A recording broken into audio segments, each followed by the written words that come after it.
Après des mois de débats houleux, le 15 juillet dernier, le Parlement a approuvé définitivement la loi sur l'aide à mourir. Une bascule pour tous ceux qui militaient pour une évolution des textes sur la fin de vie, dont l'Association pour le droit de mourir dans la dignité. Elle était dans le Tarn ce mercredi pour son Tour de France.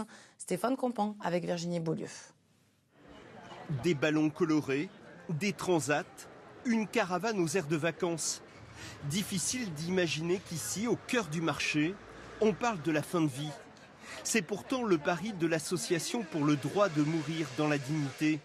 Créer un lieu accueillant pour engager le dialogue, quelques jours après l'adoption définitive de la loi sur l'aide à mourir. C'est une avancée historique. On sait qu'on a encore des choses sur lesquelles il va falloir militer. Notre combat n'est pas terminé, mais bien évidemment qu'on est satisfait de savoir qu'aujourd'hui, il y a des patients qui souffrent, qui n'avaient pas de solution jusqu'à aujourd'hui, qui vont pouvoir bénéficier d'une aide à mourir, espérons-le, à partir de début 2027. Le but n'est pas de faire changer d'avis, mais de répondre aux questions. Entre deux courses, les passants s'arrêtent, prennent un tract et donnent leur opinion.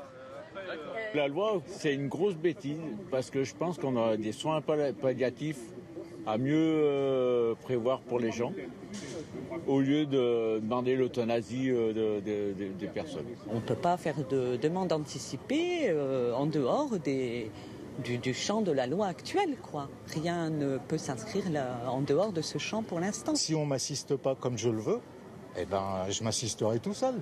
Depuis plus de 10 ans, la DMD sillonne les routes de France. Cette année, la tournée prend une dimension particulière avec cette nouvelle loi. Parmi les bénévoles, de nombreux jeunes se sont engagés. On ne sait pas de quoi demain est fait, donc tout peut arriver. Donc c'est important d'être sensibilisé sur ces questions-là.